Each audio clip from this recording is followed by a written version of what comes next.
got the cash in the bag, stadium packed. Born a rock star in this life, gon' live it up on the attack. Baby, I'm bad, I just wanna get caught up in this life. I'm crazy, I'm mad, doing no cap. Only God wants, so you better go live it up. Cash in the bag, stadium packed. Baby, I'm bad, Yeah. baby, I'm bad.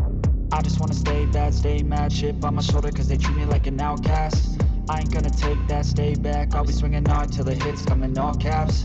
I ain't gonna lay back, pray that someone's gonna help me. Ain't nobody like that.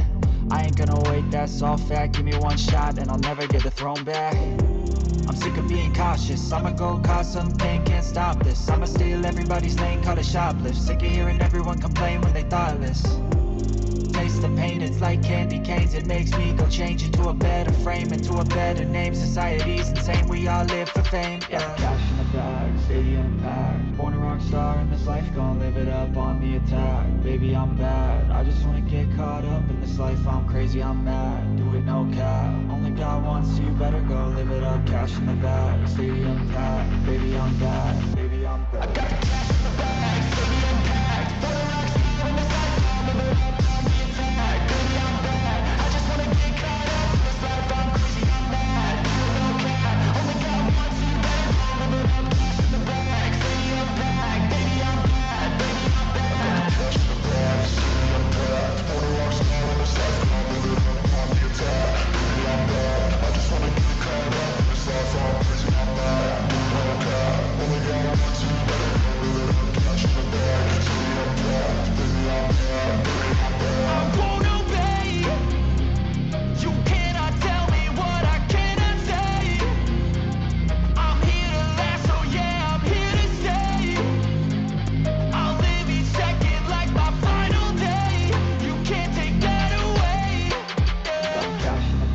stadium packed. Born a rock star in this life, I'll live it up on the attack. Baby, I'm bad, I just wanna get caught up in this life. I'm crazy, I'm mad, do it no cap. Only God wants, so you better go live it up. Cash in the bag, stadium packed. Baby, I'm bad, baby, I'm bad. I got the cash in the bag, stadium packed. Born a rock star in this life.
I don't really know what comes next. I'm just doing my best, even though I'm so stressed out.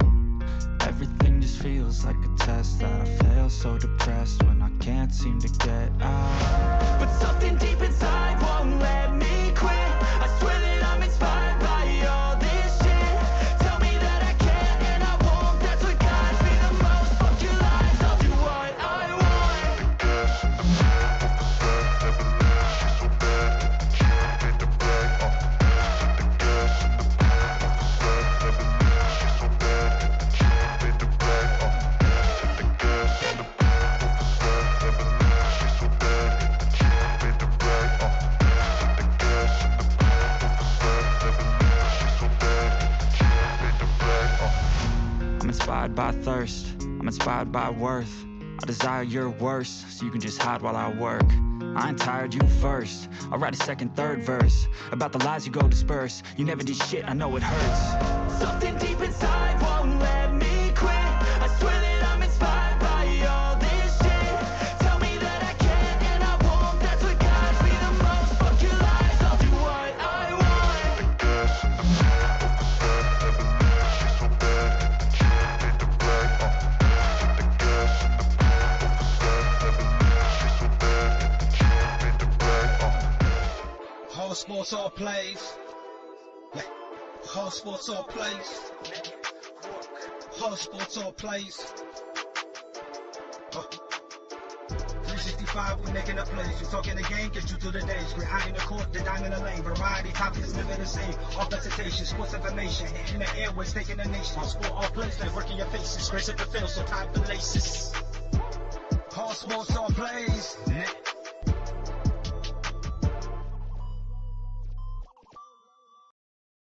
Good morning. Welcome to the College Breakdown Season 3. My man here, Mr. Dre Montez, will be joining me real quick here. So let's bring on Dre. Dre has been out, advanced, vacation, refreshed, good looking, got his fresh dew on. He's back. Let's bring him up, boy. How you doing, Dre? Let's see here. Hold on 1 second here. Let's see here. Where's Dre at? They had this thing working earlier. You there, Dre? There we go. I had to hit you show stream. You're on now, Dre. All right. New technology. So how you doing, man? I'm doing better than good, man. How about yourself? I'm doing good. You ready for college football season? You know, it's here. We got to deal with it whether we want to or not, whether our team is ready or not, whether we're ready, but we got to deal with college football season because it is here for sure. Oh, yeah. It is definitely here. We getting pumped up. We got some good stuff going on. You know, top 25 is out. You know, the preseason top 25. I don't know if you really like the preseason top 25, or do you rather wait till like mid-season to rank these teams so we can see what they After actually do? Week 4? Preseason college football is maybe if they had scrimmages against other teams, maybe they had an actual preseason, then I would get into it. But just based on the statistical input of who's on the roster and the schedule and trying to come up with that as a ranking based on what they did last year. Now I can't get into all that. But I think after week 4, I really get into the college rankings here after week 4. After week 4? But I mean, I still appreciate the preseason ranking because it gives you something to talk about. Whether they knew what they were talking about, this is a guessing game. It's good water cooler talk and barbershop conversation.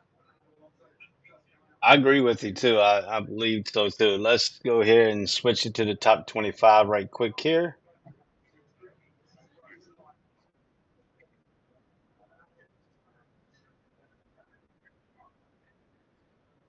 Lieutenant Dan, you got legs. Yay.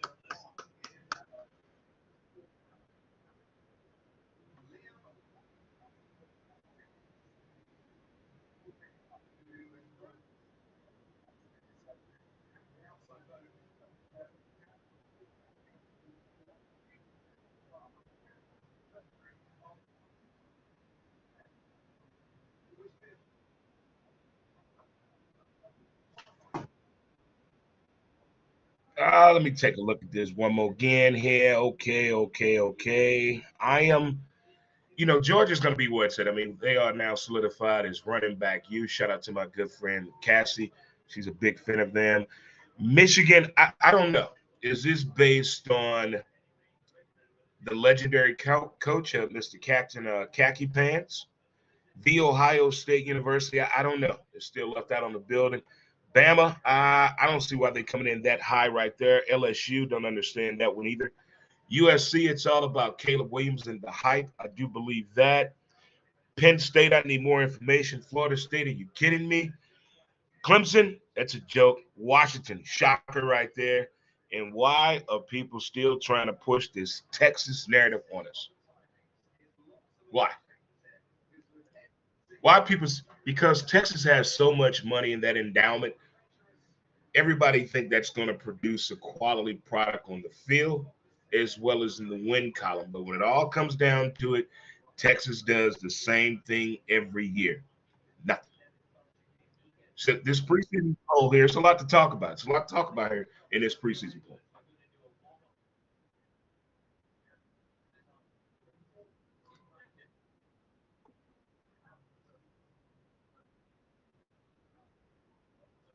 So Michael Jordan's sons are great athletes. Go on.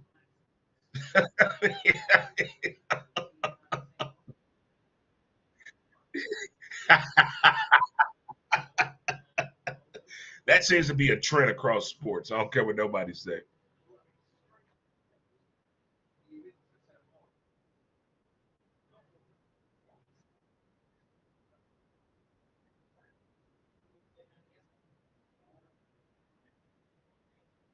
Right.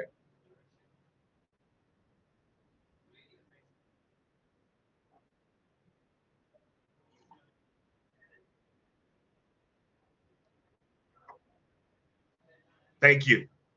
Thank you. There it is. It is week 0.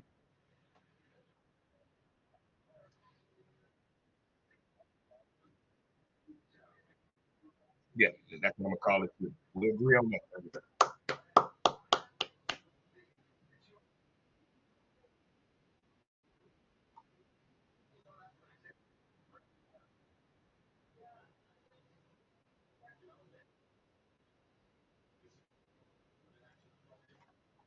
Dublin.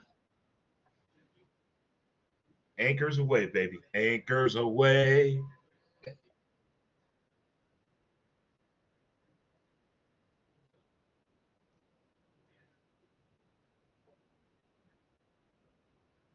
Mhm.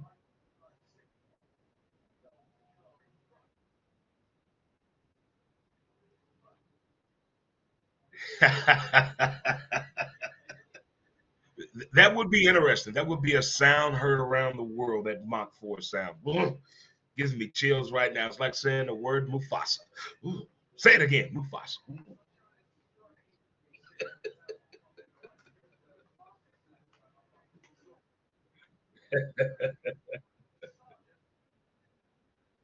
Switch it over to game 1.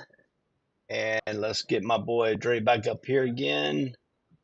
I got this co-host stuff. I got to I figure like out the way it better. looks. I like that. I like that. Got to figure out a How you got way. to split up on the screen like that. I like that. All righty, there we go.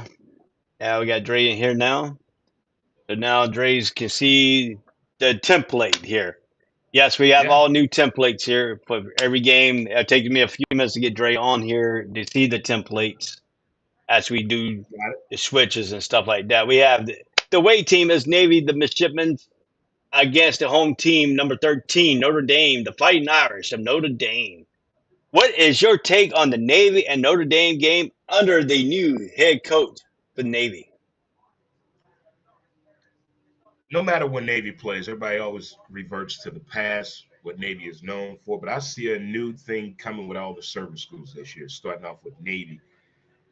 I think this new coach coming in has taken hindsight and what Navy had the opportunity to do in the 90s against Notre Dame. The way they played Notre Dame in the 90s, I think that's going to become more relevant today in this game as we approach them playing over in Dublin. But I think this Navy team is going to come out with a shocker, not just as far as defensively, but I think with the offensive scheme.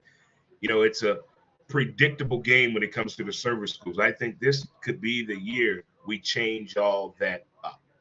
A little bit of a surprise, a little bit of let's shake it up a little bit. Not so much as in the first half, but I think the first quarter, Navy's going to come out with a whole different outlook on defense, special teams, and as well as offensively. They're going to come out with a Swiss Army knife type style in the first quarter. They're going to make a statement in the first quarter, not the first half, but the first quarter. Now, let's take it back a year ago. Notre Dame was up 35-13 at halftime. Notre Dame did not score any points in the second half of the game, third and fourth quarter. Navy cranked up their offense 255 yards rushing, and he scored 19 unanswered points. It's Notre 31, Dame, 35 was the final score? yeah, 35-32. Notre Dame won. Okay. Notre Dame won by 3, but is that a concern to Freeman and Notre Dame that they didn't put no points in that third and fourth quarter last year? Is that going to weigh in a little bit here too? That way Navy can go back and look at last year's tape, and hopefully they can duplicate what they did in the second half and the first and second half of this ball game. Well, this is the coach that Notre Dame wanted. This is the coach that the Alumni Association wanted. This is the coach that the players wanted. This is the coach that the family wanted. Oh, this is our guy. So this is the year to prove to be that guy. We got another Tyrone Willingham up in here. It's going to come out either way. See, when you're in love with the coach, but you can't go out there and put W's on the field, that comes a question of concern for me.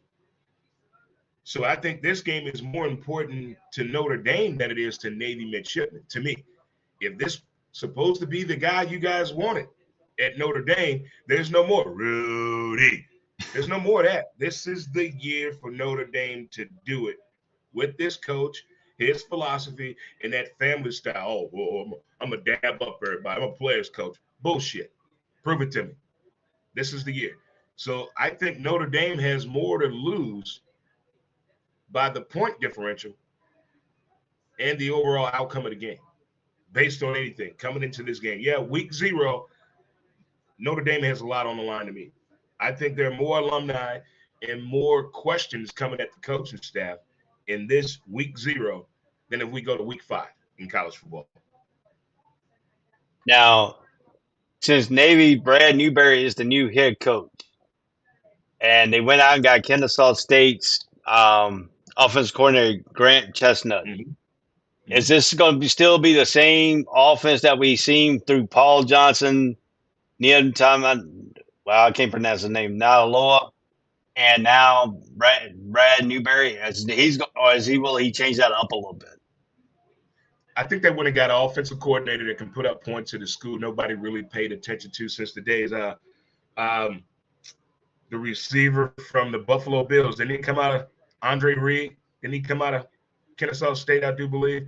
I don't think nobody's really paid attention to what they have been doing. But when you go out and get a position coach offensively, you're trying to shake up the mechanism. You're trying to put points on the board. And I think going out and get a coach like this is really what the Navy midshipmen need. Just to shake it up just a little bit. Just a little bit. Let's see here. Andre Reed, yes, from Kennesaw, Georgia. Yep. Yeah, I called it. You're still on top of your game, man. You're still on top of your game. I'm trying to be, man. But the question is, though, the first 2 seasons, I have taken the pick 'em. This year, we're going to pick every single college game through this. Do you have a shot this year to unthrone my 2 years in a row of beating you? Yeah, I think the first year was more, we were closer. Last year, you totally kicked my ass. I think this year, because I'm turning up a new leaf. After 37 years, I said goodbye to my bookie. I'm going online gambling this year for the first time ever. So turn up a new leaf. So I'm also turning up a new leaf. I'm coming with the vengeance. I'm coming to attack you in the college predictions this whole football season. So I'm coming for the belt. All right. It's good to know. But all right, let's talk about a little bit here about Notre Dame's defense. Last year we talked about the second half collapse. They didn't stop Navy. Is that weighing a little bit on the mind of the defensive coordinator? Because they didn't change the defensive coordinator this year. So he has a game plan. But then again, this is the first game of the season under a new head coach for Navy. Does Navy pull out some surprises that Notre Dame hasn't seen in a while? See, that's the thing, the surprise aspect of college football. You can get away with it due to the fact we don't have any preseason games in college football. And not every game is going to put everything on tape to let us see what they're doing as they prepare for the upcoming season.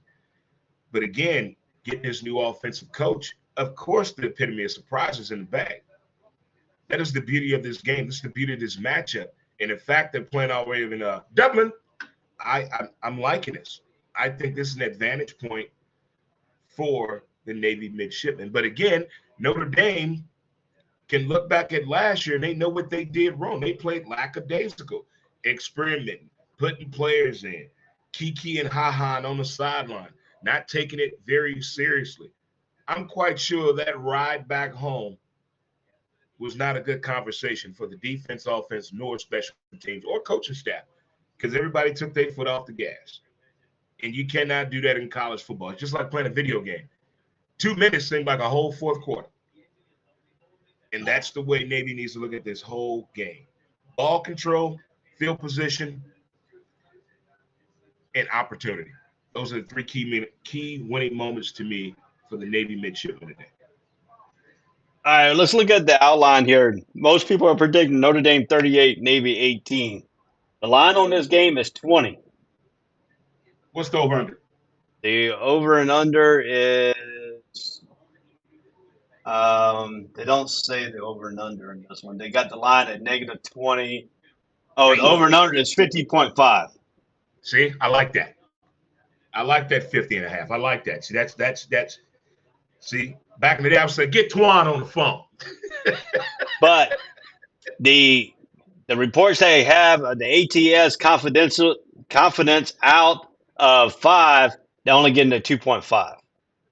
That's how much confidence they have in this thing. Wow.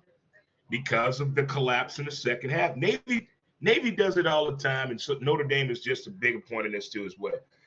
They either come to play in the second half, or they forget what to do on special teams and defense, and the offense just falls along right along with it. That's what Notre Dame has been known for. And while I got you on the tap right now, there have been rumors coming out that Notre Dame might decide to join a conference in football. Whoa, there's a priest out there right now saying, oh, what? They might end their elusive FBS independence to go into a conference. So special. That's the rumor coming out. They're the most powerful independent school I've ever seen in my entire life. What they did for us a television contract back in the day, if you break it down to its purest form, it really wasn't that big of a deal. But back then, it was unheard of. And the fact they still get the pick of the litter to me when it comes to viewership on the television trail, it's a different ball game. So I want to see the money that's changing hands on this deal here for this here to make sense. Yes, sir. You spend dollars, you got to make it make sense to me. Yes, sir. So, our first pick 'em of the year. Who are you getting in this game? Will you choose the Navy, or will you go with number 13 Notre Dame? You know, as a Navy man, 89 and 97, thank you. Hoorah! Navy! I'm going with Navy, man. I'm going with Navy. I know Notre Dame has the juice. They got a great class. They got some returning players. They got a phenomenal coaching staff, and that's the whole Notre Dame thing, the Golden Domers. But damn it, my midshipmen, man, I'm feeling a special type of way. I think we come in with the military camaraderie today.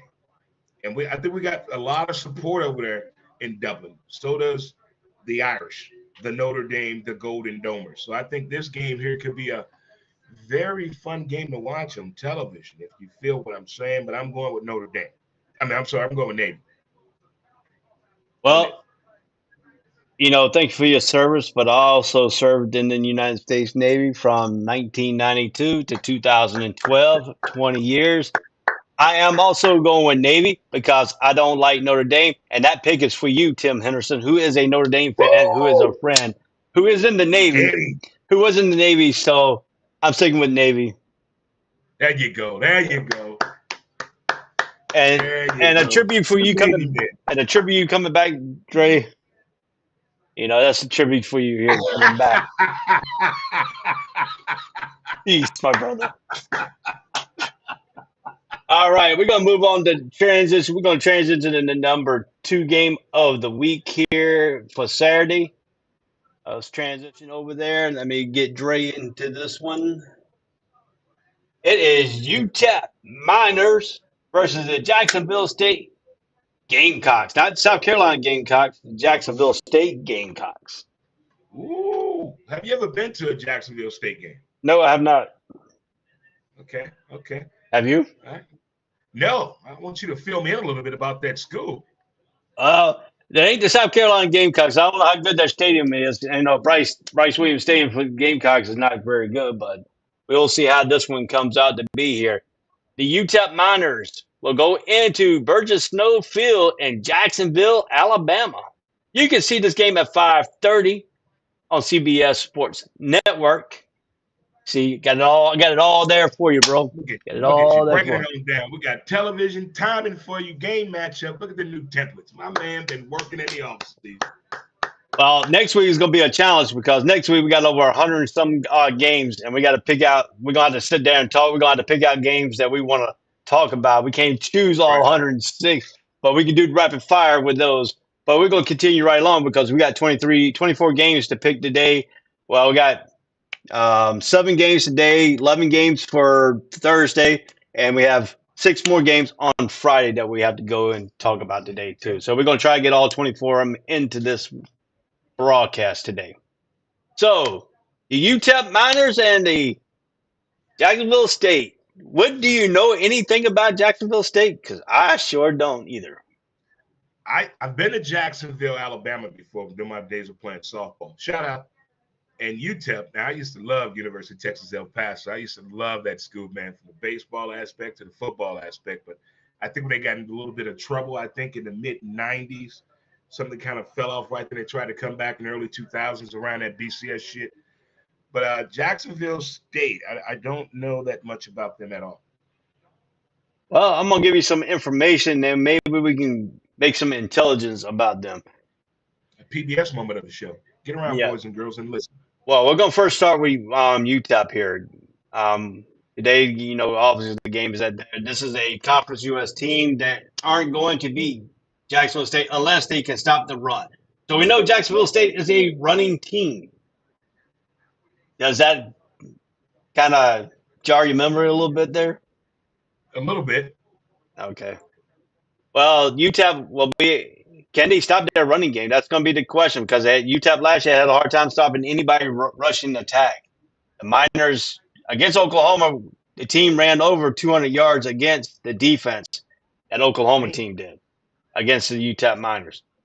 This is a new season. Like I always say, Dre always says, this is a new season. New players, new temperaments. First game of the season. Nobody knows what anybody's going to be doing. Yeah, both start at 0-0. My friend, does UTEP Miners can stop the running game? Do they win this? Do they have a chance on their offensive side? Because right now their passing attack is not very up to par that it was a year ago. They had some transition in the wide receiver areas, people transferring out, people transferring in. Now, Right. The quarterback, the defense is supposed to be more ahead of the offense because the quarterback's got to get used to all these wide receivers, even though they had spring practice and fall, practice all the way up to this point. How does UTEP officiate their abilities here in their offensive passing attack against this defense? Okay. Again, I don't know that much about Jacksonville State. So I need a couple of questions, like on the dating game. Yeah. Who is their top defensive person? Is it up front, linebacker, in the secondary? Jacksonville State has a good linebacker core, but their defensive line has to keep the offensive line off their linebackers because their linebackers are a little bit undersized. So they're getting the push. So that means UTEP can run the ball. That's not good. That's not good at all. So they must have a pass coverage team. They can't stop the run.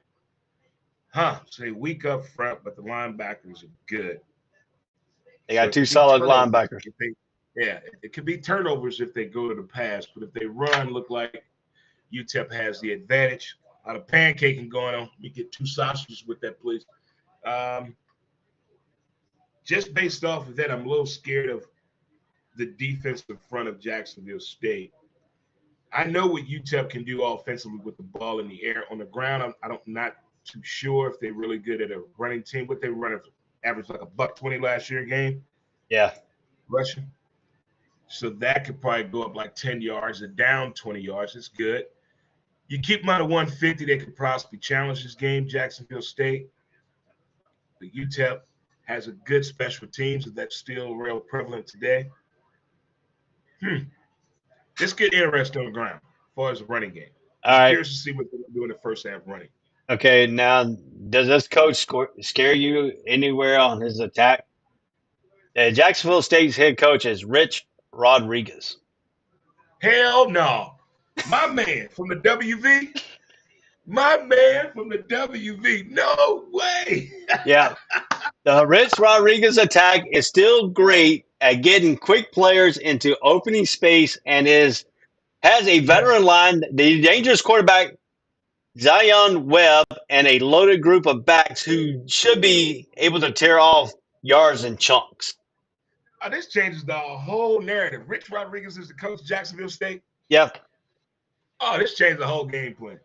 This changes everything for me right here because this Rich Rodriguez, away from football, keep your comments to yourself. But when it just comes to the game itself and Gridiron itself and up coaching these kids and evaluating talent and executing the game plan, give me Rich Rodriguez any day of the week. Give me him any day of the week. But he did it to WV. Oh,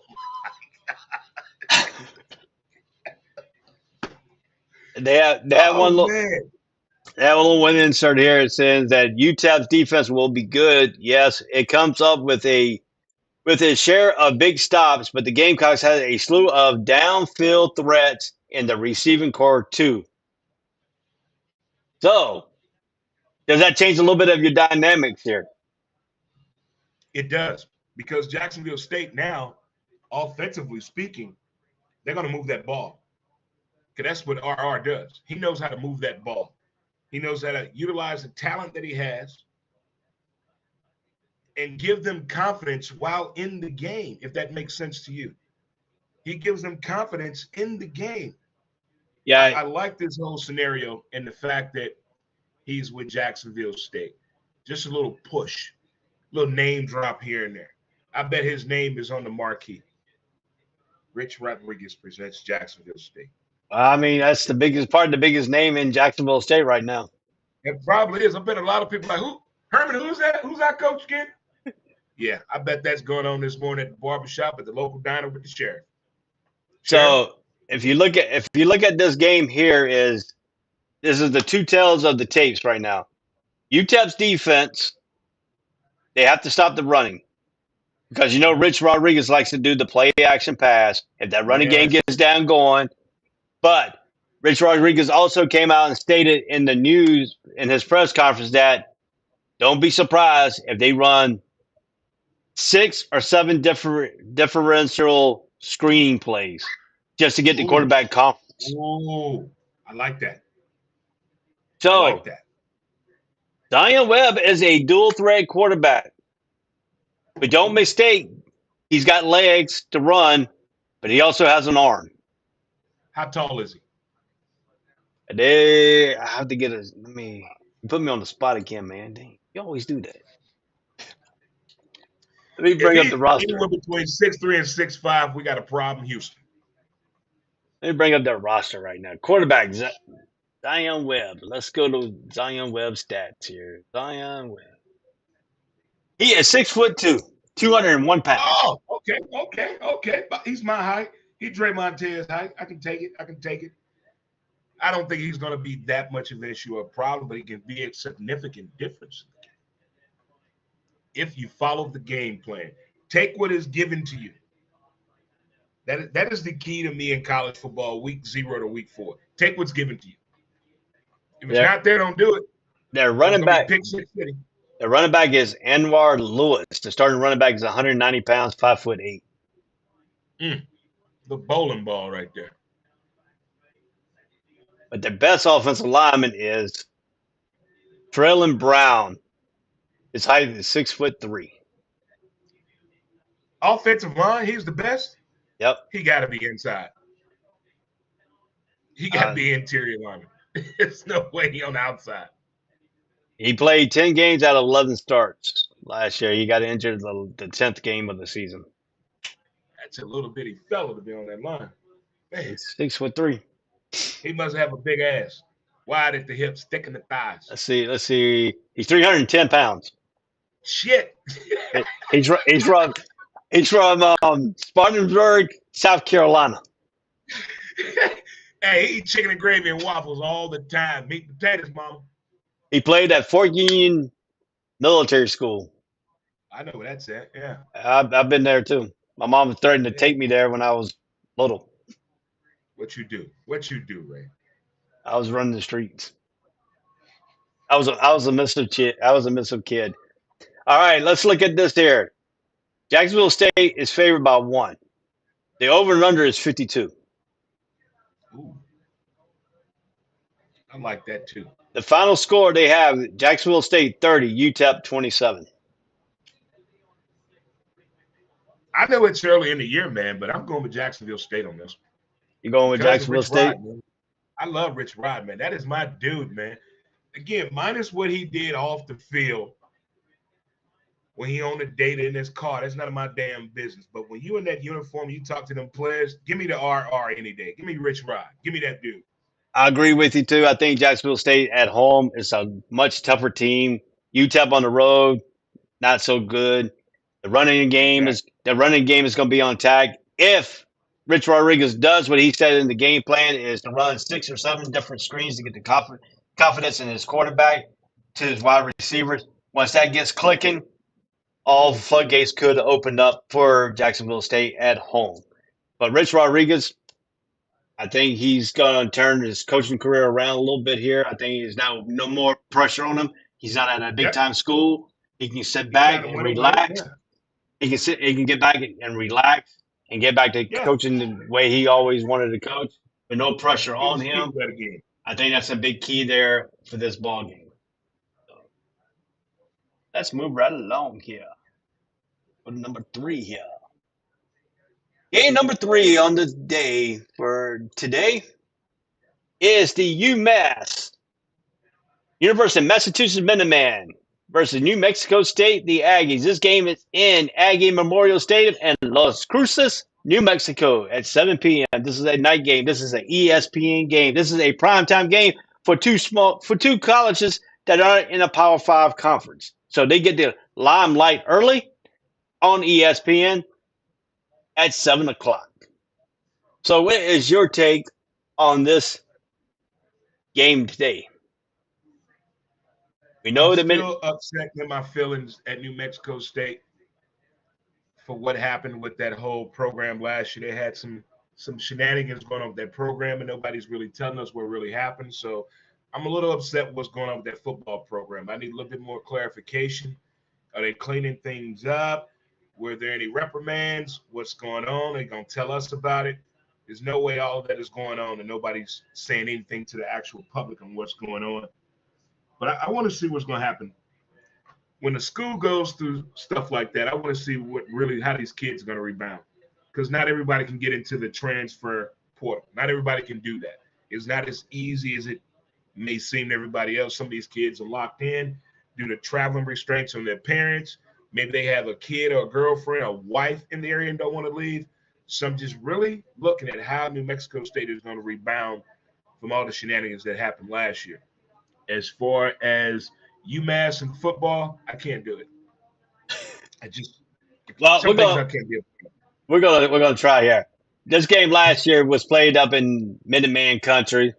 UMass gave it a solid run last year, 23-13 loss to New Mexico State, and up in their home stadium. The score was 13-10 at halftime. Was close until the final few minutes, but the offense stalled way too often. The attack will be better this year. Is that a fair statement for UMass? Since you said you don't want to talk about it, but we got a little. That's a very fair statement for UMass. The minute men. That is a very, very fair statement. I mean, when you have an institution that has a football program that's not really known for that, and they seem to always put somebody in the NFL or the next level or close to it, it kind of makes you want to say, they're on to something over there. But they just can't get it going right. They always seem to put somebody from that offensive line in a position to take their career to the next level. That's one thing I am noticeable about when it comes to UMass minute men. That offensive line is very stagnant. And then if you look at UMass, there wasn't a semblance of a passing tag, but former Clemson star recruit turned Georgia Tech Yellow Jacket, Tyson Pomacha, Pommachanh. He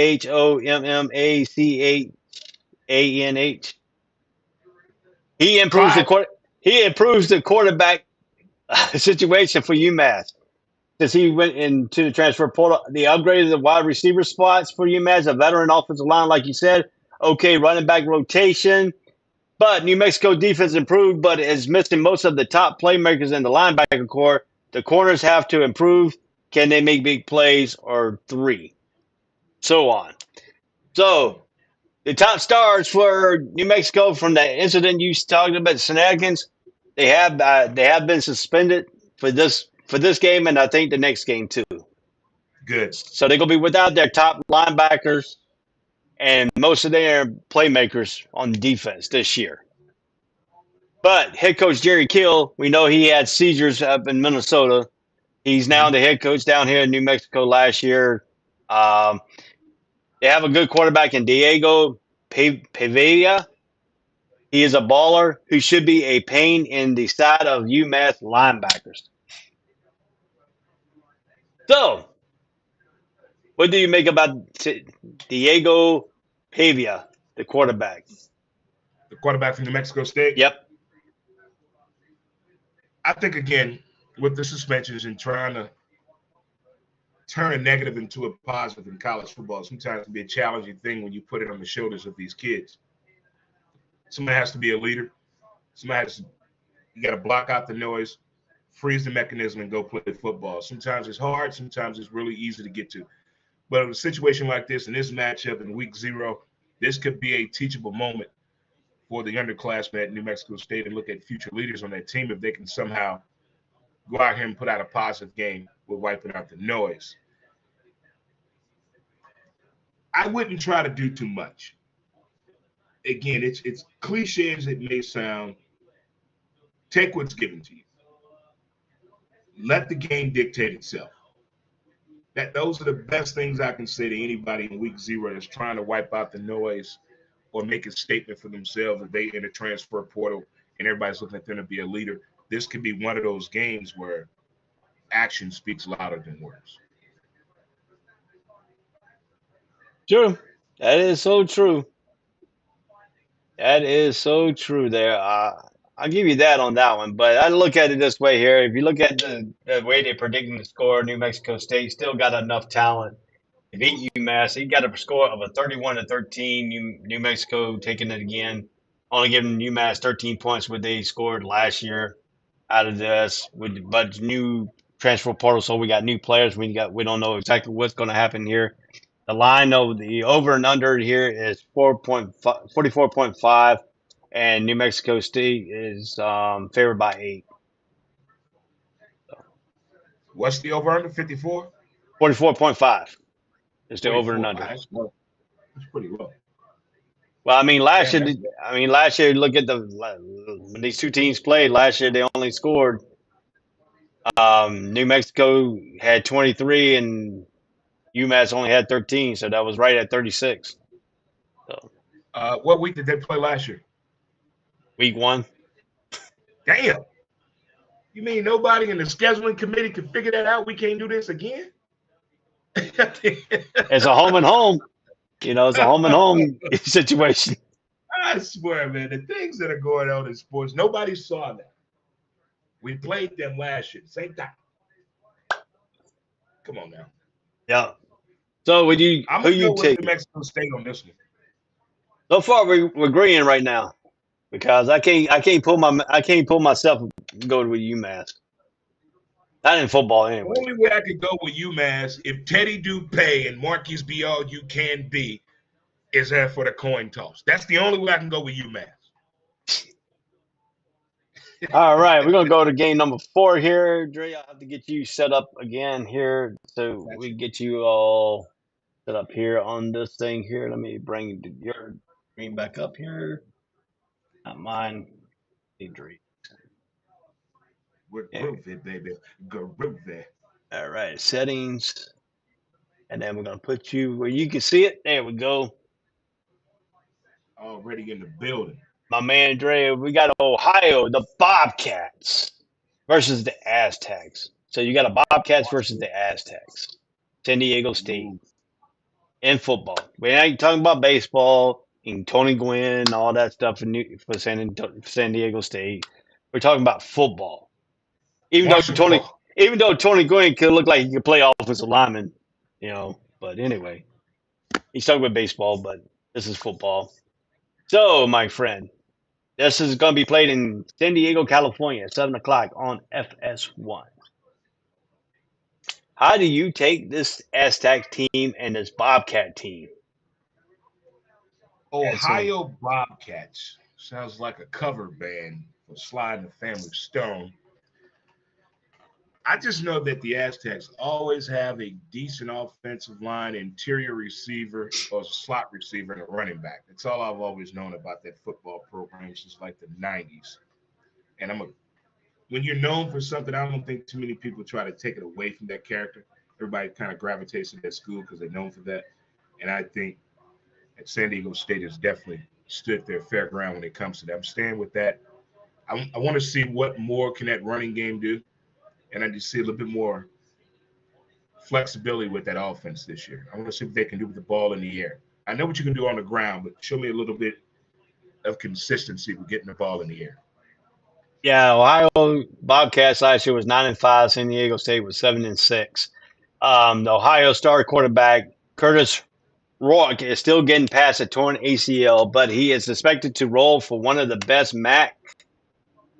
offense. The receiving corps is loaded with Sam Wisnitz, Wiglusz, will be a problem. But the backfield has a good part, and the line is loaded with veterans. That is Ohio Bobcats this so far. What that running game looking like? They have a fundamental running game, but the backfield was a problem last year.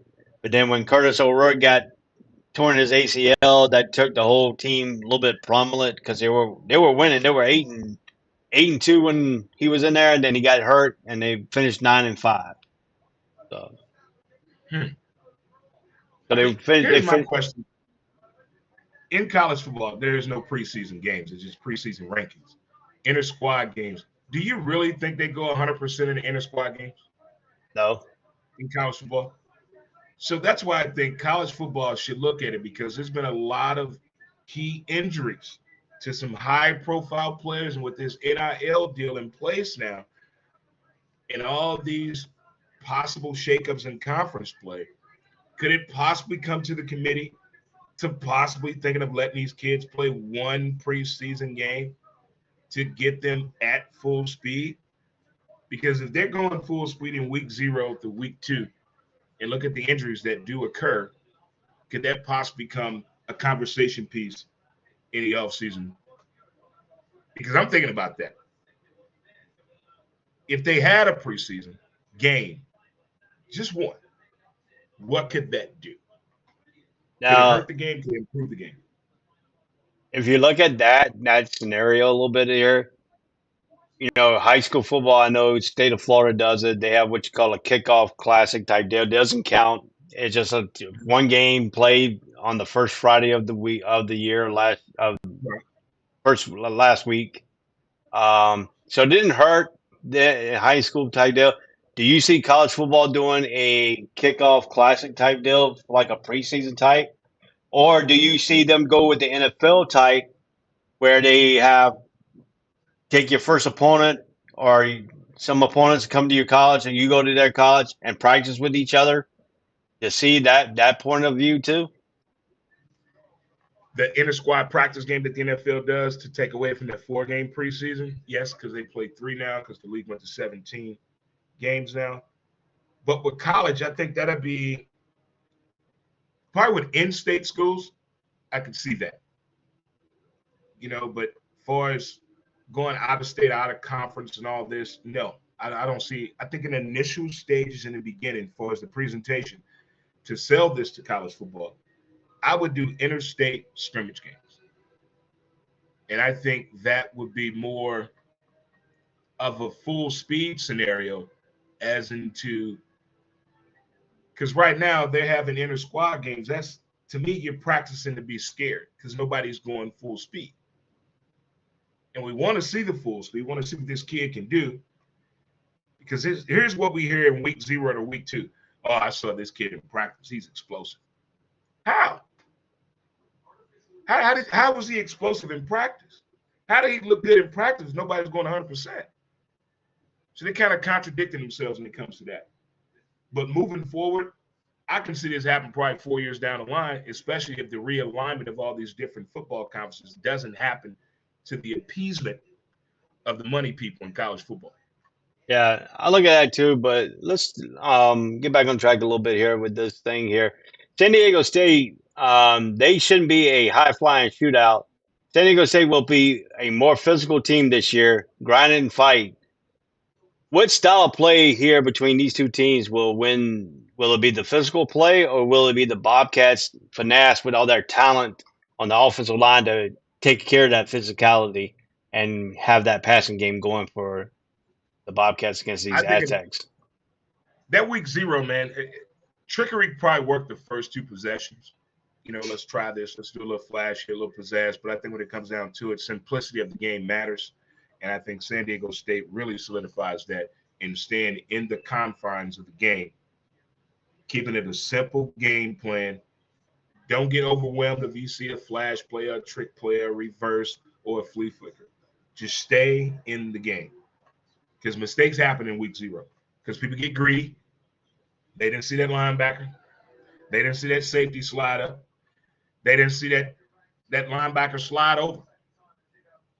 All those things, the intangibles of the game really make a difference.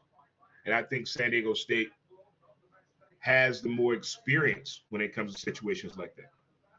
Yeah, I wrote this one piece. I was doing some research on this thing to get this game up. I came across this one piece here. There are way too many major replacements to be smooth, but the defense talent upside are there. The offense should smash away for a nice group of backs. And quarterback Jalen Madden has the experience and expectations to be an all-around force for San Diego State. So, It's a nice piece. the time of possession will matter as long as Madden can keep the chains moving and San Diego State's defense resting on the sidelines. It should be played at the right pace. The O will be fine, but how quickly can San Diego State's defense come together?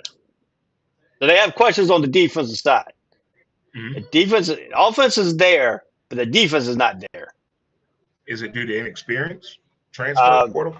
the parts might be different, but the program keeps fighting in gaps, moving along. The linebackers will be phenomenal, but they keep the Bobcats backfield from going off. But San Diego State running game will take over in stenches. So yeah, their offense has still got some key players that graduated. So a couple players did transfer out, but their linebacker core is still phenomenal. But they got to get the lines to keep the offensive line off their linebackers because that's the problem they had last year. Now, the linebackers can flow and all that, but they're undersized at that linebacker core in college standards. Yeah. College, you want to be 220, 230 in the linebacker core, according to some people are reporting. But these linebackers are like 215 to 220 at the most. But they only one, I think, is 5'10", and the other one's like 6'1". So they got a small stature and not a big frame, but they're quick. They're fast. So San Diego's problem is that defensive line are letting the offensive line push them back into the linebackers and then knocking them off their flow. How do they counteract undersized linebackers and their defensive line cannot keep them clean? We talk about the quarterback. We talk about the quarterback. The offensive line's got to keep the quarterback clean. The defensive line's got to keep the linebackers clean so they can make those tackles. A lot of taps on the right butt cheek and left butt cheek, and listen to what I'm telling you. If I'm the linebackers, I'm talking to my defensive line, telling them what I see. So communication will be key in a game like that. If your defensive line is getting pushed back into the linebackers, we got to talk because this can't be happening. Coach, I need some help out here. Give me somebody with some ass that can push back as well, but stay planted. Well, the interesting note about the Bobcats has lost the last 10 non-conference road games going back to 2018 with the win over UMass was the last time they won on the road. But it was closed out the season with a 27-0 Frisco Bowl win over San Diego State.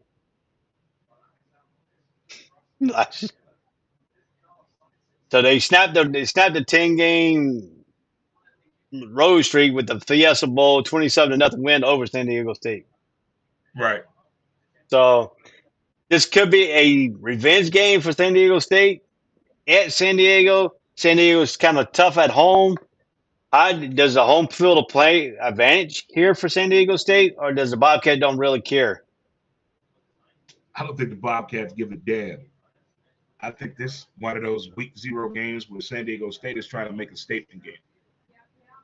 I mean, some teams need a reassurance that they're good. They need a confidence builder, no matter who it's against, no matter what sector of the team is out there, whether it be defense, special teams, or offense.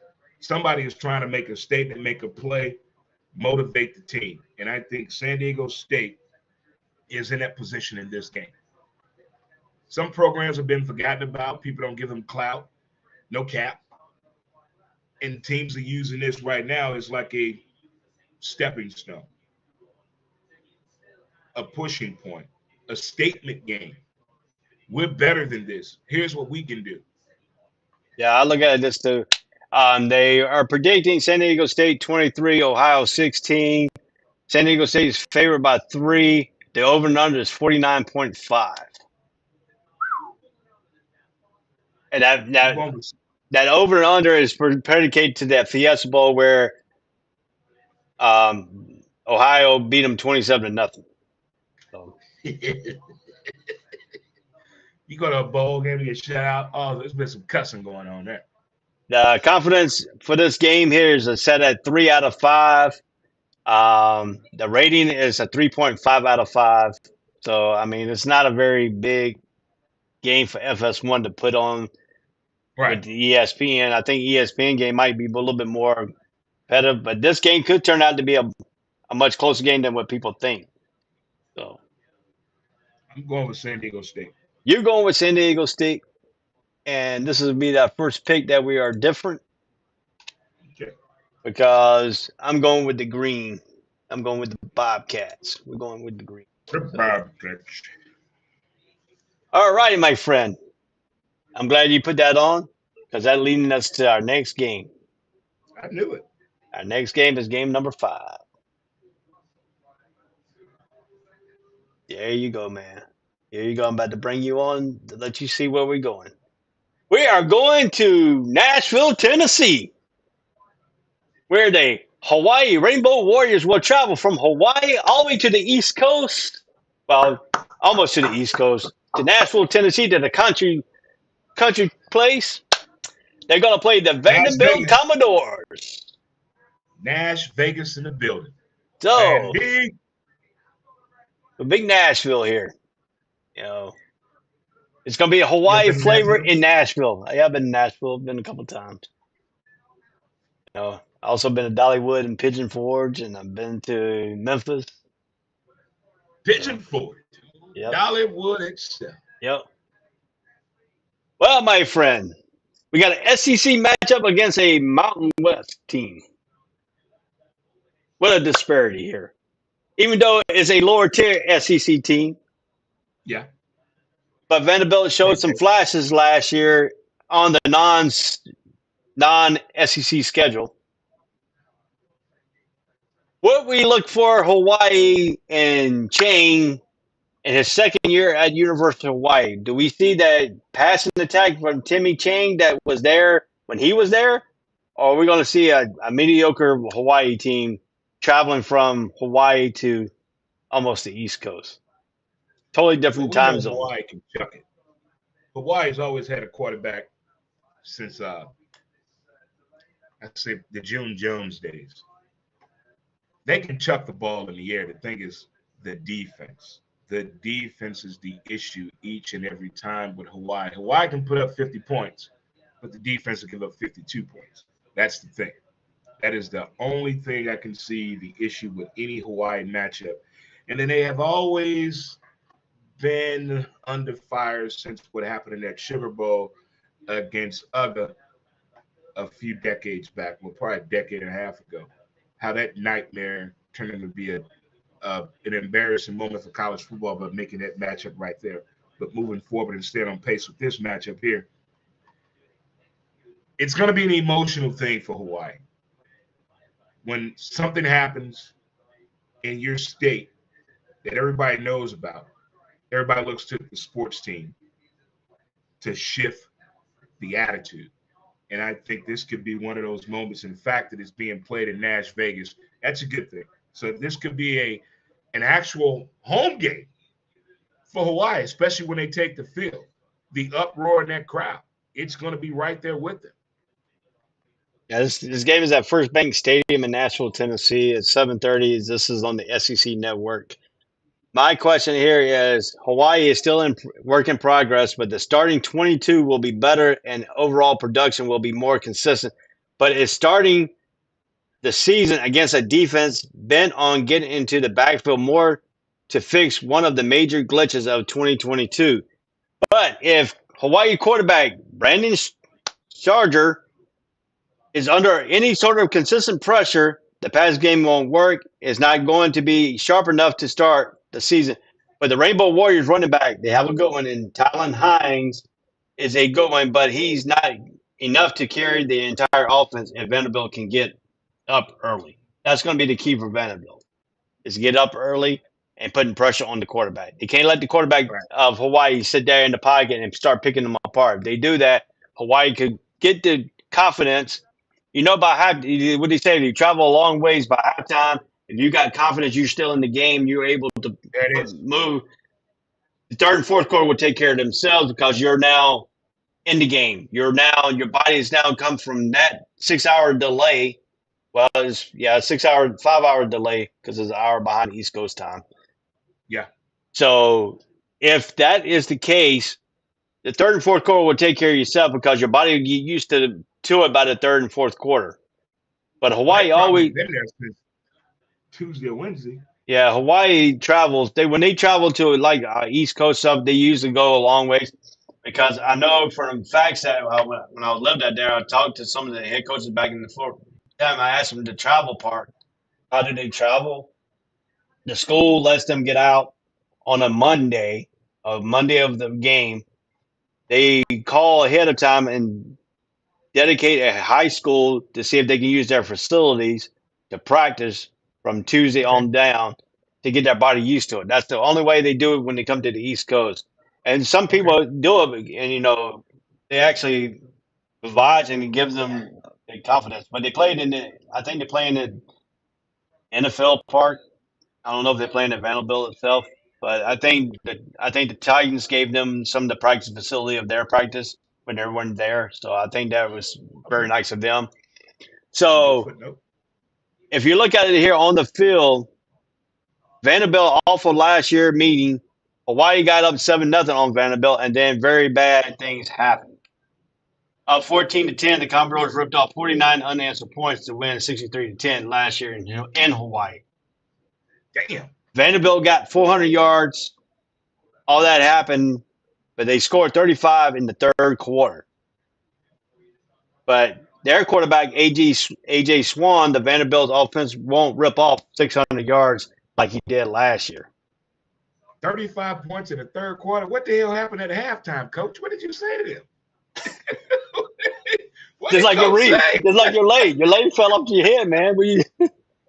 They heard that. They heard that. They was like, oh, let me drop that thing down here.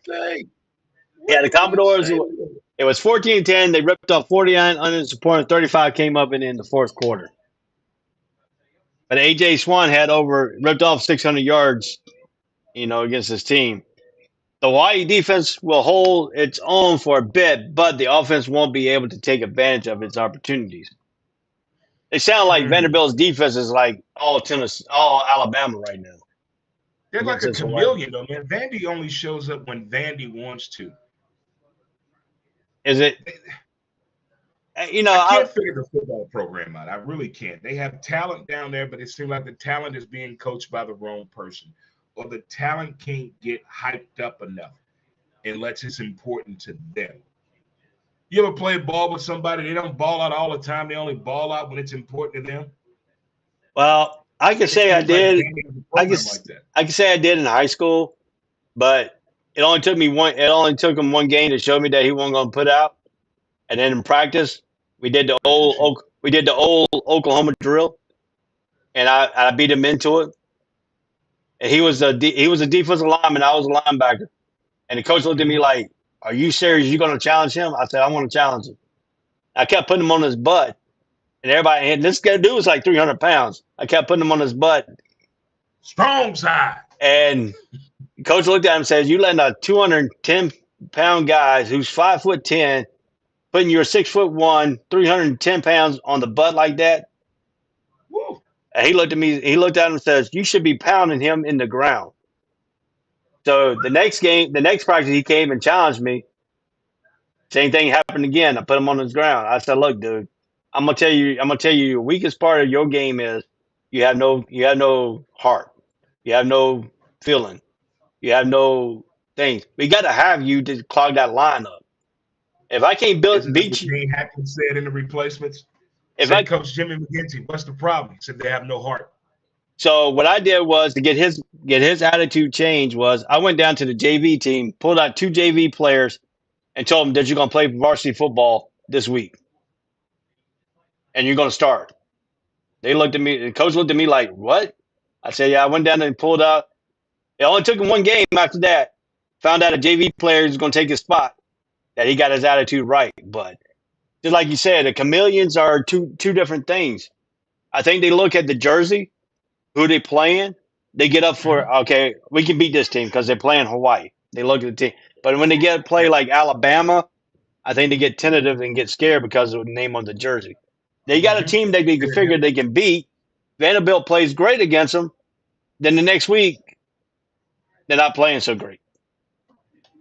So yeah. how does the Mhm. Commodore get this thing wrapped around where they can start competing instead of being the bottom of the SEC East? How did they can turn this thing around this year? I mean, Vandy football has not been good for quite some time. I know some great players have come out of there, but that's not Vandy of old. We're dealing with right now with Vandy, and it seems like the attention has been put more on the baseball team, the women's volleyball team, and the basketball team. It's like everybody's forgotten about the men's football team. So maybe this could be the year, maybe this could be the game, maybe this could be the situation where Vandy decides to snap out of this situation because all eyes are on the SEC right now.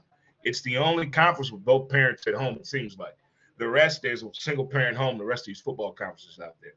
So Vandy, I think they really need to make a statement on all sides of the ballgame, defense, offensively, and special teams. But they get lackadaisical sometimes and have that chameleon effect. I don't know if that's more to blame on the coaches or the players itself, or maybe it's just a communication issue. Maybe the Wi-Fi is bad down there. That could be a problem. Yeah, I look at that too, and it's just something about Vandy. It's just something about the school. I know, Um, man. I don't know what it is. it's some I don't know if it's the water they drink down there, or they just forget how Water, to, water. or they just forget how to play football. And That could be it. some games they look great, and then some games they look like they're a high school team. I mean, we as fans look at games either with friends or by ourselves, and something happened in the game. We either look at the people like, "Did you see that?" Or if we're watching the game by ourselves, we're just like, "What the? How? Explain yourself." And nobody says a thing when it happens in the game. And we're all at a point we're speechless. Like, how does that happen in a collegiate football game? Whether it's a play on defense, offensively, special teams. Coach just told you don't catch the ball. If it goes over your head, let it go. Then we'll see the kid try to run back and catch the ball. Now he's out of bounds at 3 yard line. We just talked about this. That's the problem that Vandy must overcome during this game. Understanding the IQ of the game, the football IQ of the game. Some people think they have it until they get tested. Yeah, I look at this too. I look at the way they ripped off 600. I watched some of this game last year in that third quarter, and it was close. And then next thing you know, after the third quarter, I had to turn it off because I couldn't watch this track field. They were running up and down the I field. feel you. Vandy was. Mm-hmm. Hawaii's defense is a little bit more better this year because they're not new. They were new last year. They were not up top to the game. but the quarterback couldn't get nothing done in the third or fourth quarter, that second half. And something about halftime, the message didn't get clear for Hawaii.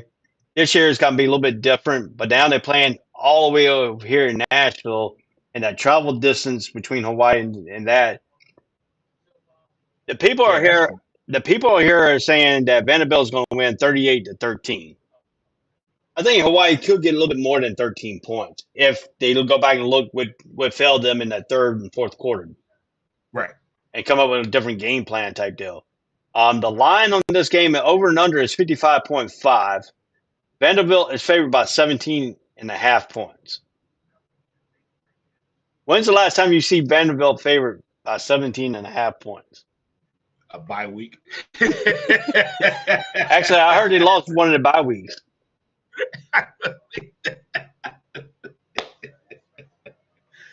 As much as I want to go with the 808 on this one and all the bad shit that's happening over there, this is still football. This is not a Disney movie. This is not a movie of the week. This is actually a gridiron game down in Nash Vegas. I got to go with Vandy on this one. I'm going with Vandy, but I got the moral support of the 808. If they win this game, I still would not be mad. It's not going to cost me anything. But I'm going with Vandy on this one. I ain't gonna cost you nothing because I'm going with Vandy too. I think the travel distance between Hawaii and Vanderbilt, and I think Vanderbilt's gonna look at the name on the jersey. Is it gonna be okay? We can dominate this team, and they're gonna have that mindset. But if this game, Hawaii's not 100%. Hawaii's not 100%. They got Nicks and Bruce on the receiving core. Quarterback's not 100%. I think there's some issues on the defense as well. Nobody's 100%. But if this game does get to like it was last year, and then after halftime they fall apart, that's going to be some questions about the head coaching and how to make in-game adjustments. So we both got. Wins this game, it's going to be breaking news. It's going to be one of the best stories tomorrow on ESPN if they win this game. Of course, because they beat the SEC team. Even though it's a lower tier SEC team. What they was going through. I mean, when you're the only college in the state that has a football team that travels like this, I mean, it's a little different thing. True. I think the people need this. It'd be a great emotion to win if they can pull this off. That's true, too. All right, man. We're going to move right along here. We're going to go to game number 6. We're almost done with Saturday. Then we'll go to a break after we got 2 more games to break down. Then we'll take a quick break and then come back and do 2 more games, then a break. I like where your head's at. So I got it all planned out. So we're following the script. We are scripted here. Scripted show, but unscripted. All right, the next game here is going to be, and let me bring my boy in here, Dre, so you can see it. Here we go. San Jose State versus the Spartans versus the Trojans. Ooh, Spartans unite. San Jose State going up against number 6, USC, the Trojans. My friend. Lincoln Riley, the high-power offense of USC. There you go. You can see it here in Los Angeles Memorial Coliseum in Los Angeles, California. This game is at 8 o'clock on the Pac-12. This is not even this is a Pac-12 network game, by the way. Wow. Talk about a slap in the ass. Nobody wanted this game. Pac-12. No major network wanted this game. Absolutely not. I'll tell you what. This is the Pac-12 network. They trying to see. I see what the Pac-12 and ACC is doing. You're not pulling nothing over here. I may be legally blind, but I see what you're doing.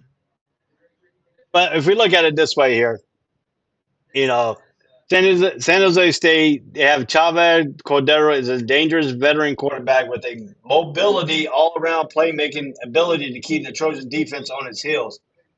But the offense didn't turn the ball over a ton last year. It won't give up a slew of easy mistakes and convert off of. But the defense has a secondary that's good enough to keep from getting gouged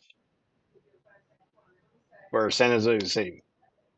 But you're talking about a different beast animal, dude. You're talking about the Heisman Trophy winner coming back, Williams. You're talking about Lincoln Riley and the mastermind of offense. against a defensive coordinator that has going to have to figure out what they're going to be doing because Williams can hurt you on the legs and on the passing. They got a stable running back situation at USC that's could incorporate this year a little bit more than what they did last year, and they still got some good wide receivers in that offensive slew of onslaught that Lincoln Riley's going to put at you. What does the San Jose State's defense got to do to corral USC and make Williams uncomfortable? Shake him up. You got to disguise the blitz on him. But he's mobile. And I'm not talking about cell phone coverage. This dude can run. If he has a window of opportunity, he's going to run or either throw it. So I would keep a spy on him. I would kind of take the Patrick Mahomes approach. Always keep the idea in your head, if he gets outside of the pocket, there's someone stretching the field.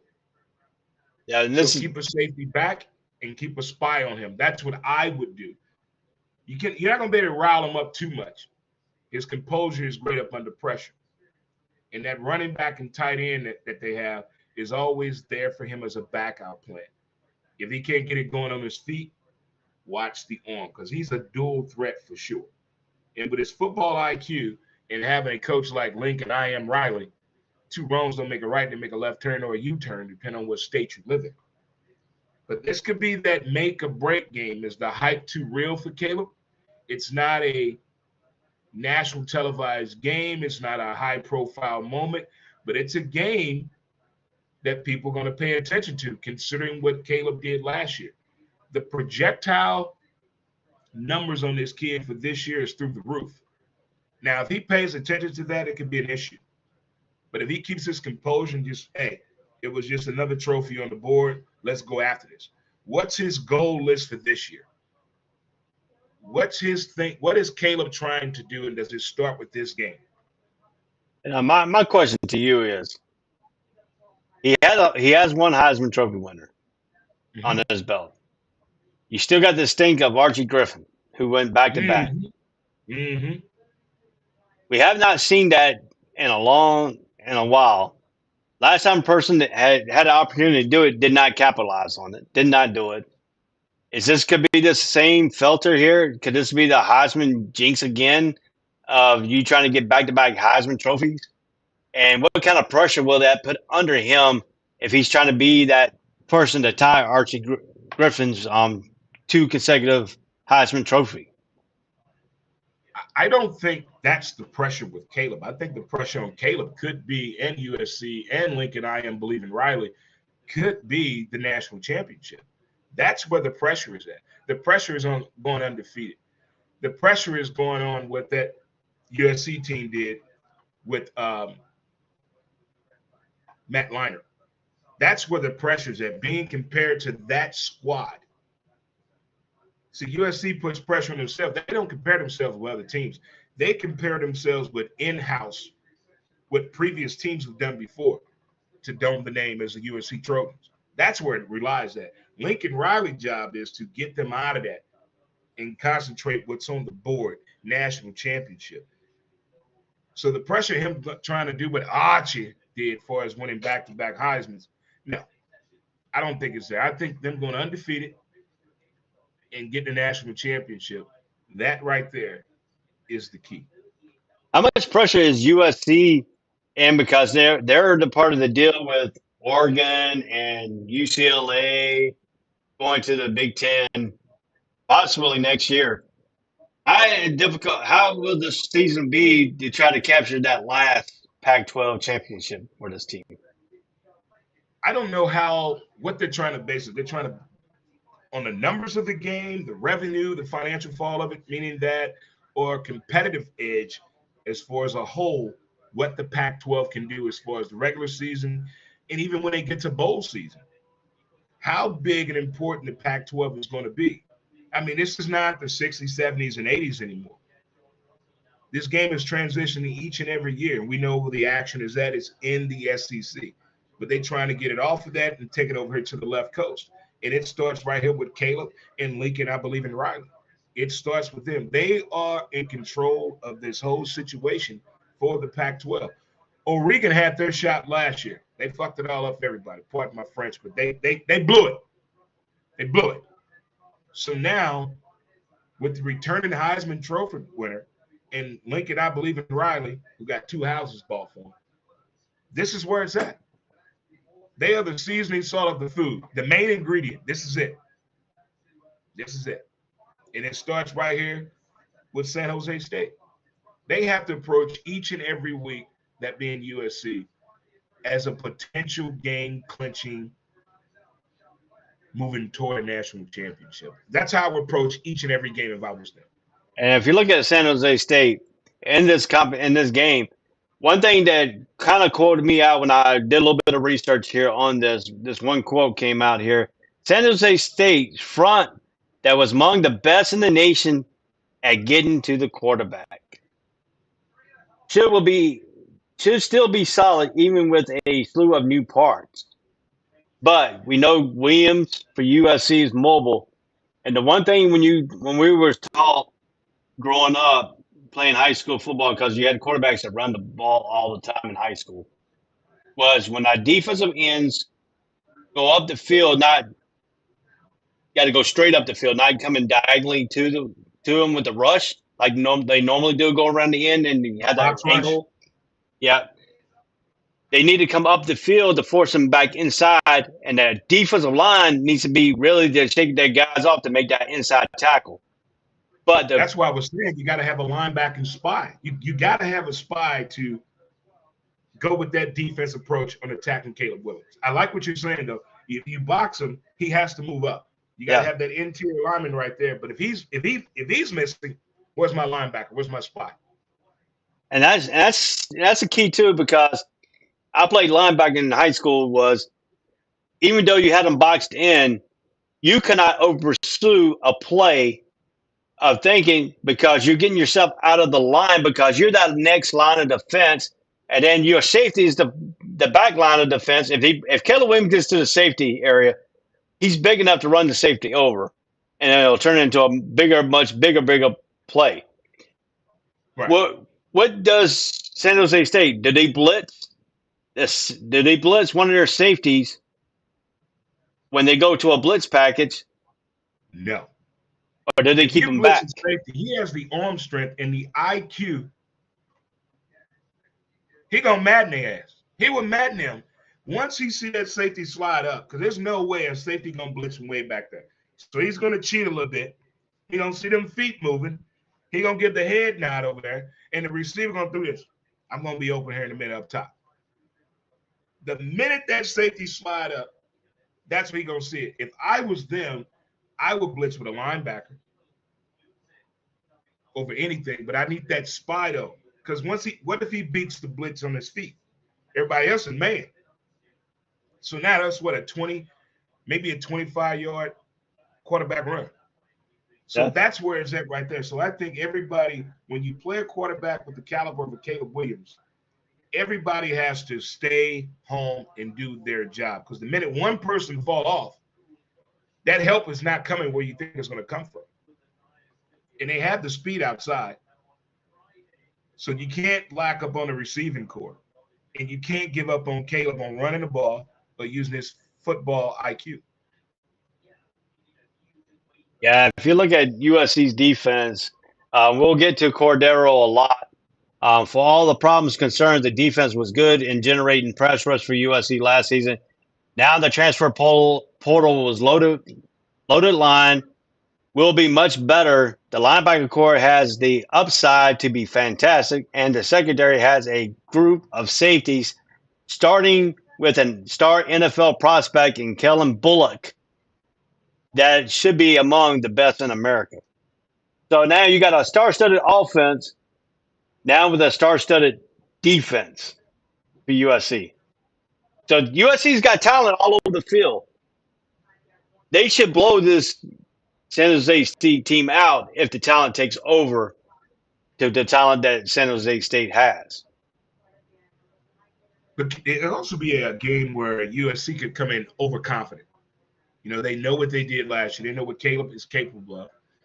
Is this more of a game where Lincoln is letting his coaches have more of an input in this game. He just sit back and watch. He's already put out the game plan. He's going to sit back and listen as a good dad should and see what he taught his kids on how to behave when they go outside and play. Or this is going to be one of those games where Lincoln is going to be attack, attack, attack. Don't let up. Let's 80 football this son bitch and put about 85 to nothing. True. That is true. We're gonna finish this up real quick here so we can get to the next one. We got like the next week. We got 11 games coming up on the Thursday, so we gotta get some of the stuff. So then we got 7 more. Then we got 6 more games on Friday that we got to talk about too. So let's finish this point up real quick here. They're looking at the over and under 64.5. USC is favored by 30.5. USC, they predicting the score to be 48-16. Do you agree with that assessment? But they did give San Jose State an early lead in this ball game before number 13 gets hot. I can see a pick six mistakes happening, miscommunication, being overconfident, being cocky. But at the same time, I'm trying to think. I don't think Caleb got hit that much last year or hit hard. He got injured last year. He got injured last year? Yep.